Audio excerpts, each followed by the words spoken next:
नमस्कार। बच्चे किसी भी राष्ट्र का भविष्य होते हैं, माता पिता का सपना होते हैं और माता पिता अपने बच्चों को निखारने के लिए और उनके भविष्य को सुरक्षित और संवारने के लिए अनेक प्रयास करता है, अनेक कदम उठाता है। 14 नवंबर को संपूर्ण भारत में बाल दिवस मनाया जाता है। बाल दिवस भारत के प्रथम प्रधानमंत्री पंडित जवाहरलाल नेहरू के जन्मदिन के उपलक्ष्य में मनाया जाता है, क्योंकि नेहरू जी बच्चों से अगाध प्रेम करते थे। नेहरू जी को सम्मान, आदर, उन्हें याद करने के साथ साथ और बच्चों को किसी भी राष्ट्र का भविष्य मानने के उद्देश्य से 14 नवंबर को बाल दिवस मनाया जाता है, क्योंकि बच्चे किसी भी राष्ट्र का भविष्य होते हैं, माता पिता के सपने होते हैं और माता पिता अपने सपनों को अपने बच्चों के माध्यम से सच्चे होते देखना चाहते हैं। आज की मेरी वीडियो बाल दिवस के उपलक्ष्य में है। बाल दिवस जो 14 नवंबर को भारत में मनाया जाता है, क्या इससे पहले बाल दिवस मनाया गया? हाँ, सबसे पहला बाल दिवस 1920 में तुर्की में मनाया गया था और भारत में बाल दिवस मनाना 1956 से शुरू हुआ था। यूनाइटेड नेशन ने 20 नवंबर को संपूर्ण विश्व में बाल दिवस मनाने की घोषणा की है, लेकिन अलग अलग देशों में बाल दिवस अलग अलग तिथि को मनाया जाता है। हम क्यों बाल दिवस मनाते हैं और बाल दिवस को हमें क्यों मनाना चाहिए और एक बच्चे के सच्चे सपनों को संवारने के लिए माता पिता और अध्यापकों को क्या भूमिका निभानी चाहिए, आज मैं इस विषय पर अपने विचार व्यक्त करना चाहता हूं। बाल दिवस यानी बच्चों की शक्ति, यानी बच्चों को भगवान का रूप मानना। उसके लिए अध्यापक और माता पिता को विशेष प्रयास करना चाहिए। सबसे पहला अपने बच्चे के आंतरिक गुणों को पहचानना चाहिए, क्योंकि बच्चे के आंतरिक गुण उसके प्रारंभिक जीवन में ही पता चल जाते हैं। उन्हें हमें आत्मविश्वास बढ़ाना चाहिए। उन गुणों को बढ़ाने के लिए हमें प्रयास करना चाहिए। महात्मा बुद्ध और भगवान कृष्ण की लीलाओं को देख करके ही ये आकलन लगा लिया गया था कि ये बच्चे बहुत बड़े महान व्यक्ति बनेंगे।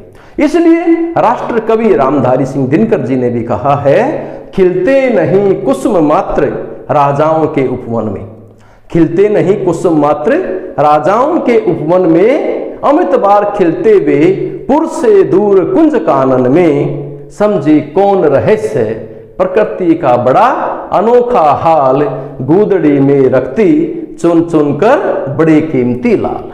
यानी कोई भी बच्चा किसी भी परिवार का बड़ा बन सकता है, महान बन सकता है।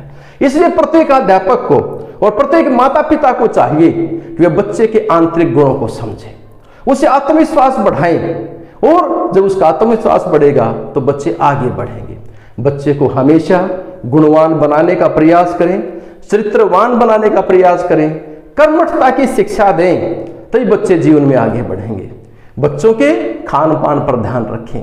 आज सबसे बड़ी एक कमजोरी आ गई है कि माता पिता बच्चों के खान पान पर ध्यान नहीं रखते हैं, इसलिए बच्चे छोटी छोटी बीमारियों के शिकार हो जाते हैं और ये छोटी छोटी बीमारियां बड़ी बड़ी बीमारियों में बदल जाती हैं।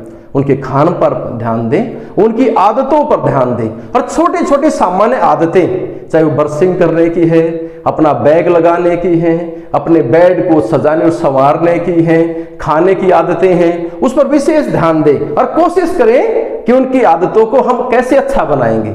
और जो उनकी आदतें छोटी छोटी आदतें बड़ी आदतों में बदल जाएंगी, तो इसलिए अच्छी आदतों पर हमेशा जोर दें।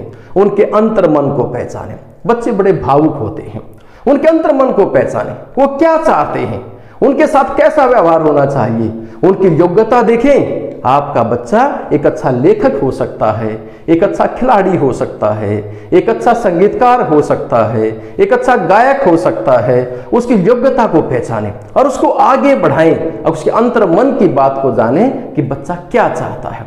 इसके साथ साथ बच्चे से नियमित बातचीत करें, कि बच्चे से आप नियमित बातचीत करोगे, उनके भावों का पता चलेगा, उनके विचारों का पता चलेगा कि वो कैसे सीख रहे हैं, क्या उनके मन में है, क्या वो करना चाहते हैं। उनको प्रोत्साहन दें, उनको पनिशमेंट न दें। यह स्वाभाविक है कि प्रत्येक बच्चे का मानसिक स्तर एक जैसा नहीं हो सकता, इसलिए प्रोत्साहन देने की आवश्यकता है कि बच्चा आपका कमजोर है, उसको प्रोत्साहन दें और कहें कि आप कर सकते हैं और आपको करना होगा, तो बच्चे के अंदर जोश आएगा, जुनून आएगा और बच्चा किसी न किसी क्षेत्र में अवश्य करेगा, क्योंकि भगवान ने प्रत्येक बच्चे के अंदर गुण दिए हैं और उन गुणों को यदि हम पहचान लें, उसे प्रोत्साहन दें, उसको छोटी छोटी बात पर डांटे नहीं, तो शायद लगता है कि बच्चा बहुत आगे बढ़ जाएगा।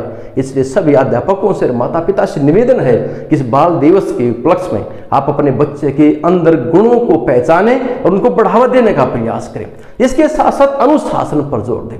अनुशासन जीवन में बहुत जरूरी है, चाहे अनुशासन घर पर है, समाज में है, विद्यालय में है, उसे अच्छे अनुशासन पर चलने के लिए विशेष जोर दें। और सबसे बड़ी बात, बच्चे को प्रतिदिन डायरी लिखने पर जोर दें।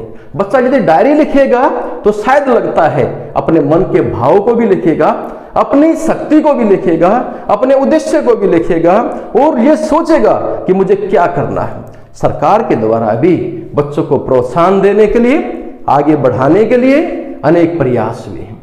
जैसे सरकार ने बाल श्रम पर पूर्ण रूप से रोक लगाई है, उसे गैर कानूनी माना है।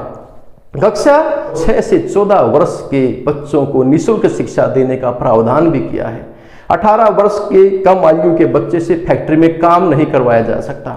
और सबसे बड़ी बात, वर्तमान सरकार के द्वारा न्यू एजुकेशन पॉलिसी लागू की गई है ताकि बच्चे के गुणों को पहचाना जा सके, उसको उसकी आवश्यकता अनुसार शिक्षा दी जा सके और बच्चों को आगे बढ़ाने के लिए, उनको स्वस्थ रखने के लिए अनेक टीकाकरण चलता है, अनेक प्रकार की दवाइयां दी जाती हैं जिसको आप समाज में देखते भी होंगे, ताकि उसकी इम्यूनिटी बूस्टअप हो सके, उसमें रोग प्रतिरोधक क्षमता आ सके, बच्चा आगे बढ़ सके। इसके साथ साथ बच्चों के साथ कोई अपराध न हो, इसके लिए भी पोक्सो 2012 में पास किया गया, इन protection of children from sexual offences, वो पास किया गया ताकि बच्चों की केयर की जा सके।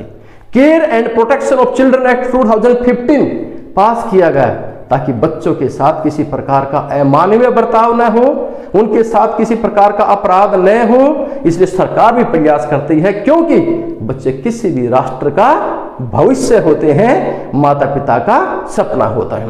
प्यारे बच्चों, आपको भी मेहनत करनी होगी, आपको भी अपने आंतरिक गुणों को पहचानना होगा, आपको भी आगे बढ़ना होगा।